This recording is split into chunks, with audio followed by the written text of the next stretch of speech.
The waves crashed violently against the ship as it drifted further from the shores of Manila. Among the passengers stood a man, his heart burdened with uncertainty.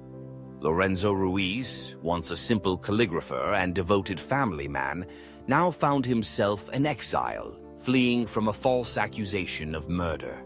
He had not imagined that his journey would lead him to the distant lands of Japan, nor that his faith would be tested in ways he could never have foreseen. Lorenzo had grown up in the bustling streets of Binondo, Manila. His days were spent in service to the church, assisting priests and carefully inscribing delicate letters onto sacred texts. He was a devoted husband, a loving father, a man who found joy in the simplicity of life. But fate has a way of turning even the most peaceful existence into an odyssey of trials. However, in 1636, he was accused of murdering a Spaniard, which had cast a dark shadow over his life. He had no choice but to flee, leaving behind his wife and children, his heart aching with uncertainty. A group of Dominican missionaries offered him passage away from Manila. Perhaps it was divine providence.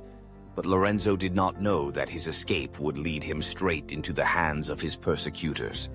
Their journey took them to Nagasaki, Japan, a land where Christians were being persecuted by the Tokugawa shogunate and tortured to death should they not renounce their faith.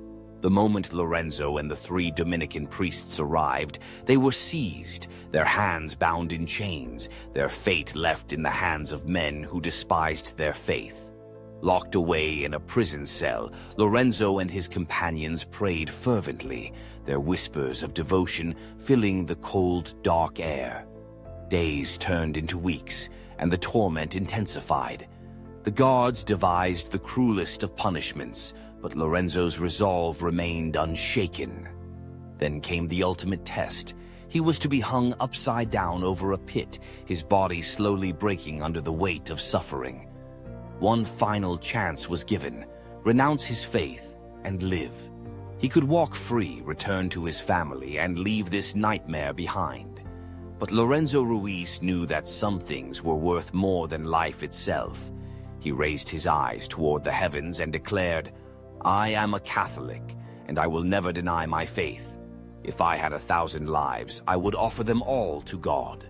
With those final words, he embraced his fate.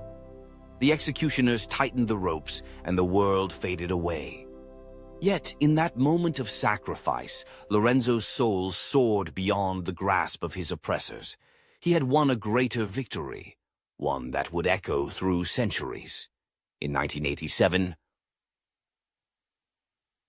more than 300 years later, Lorenzo Ruiz was canonized by Pope John Paul II, making him the first Filipino saint.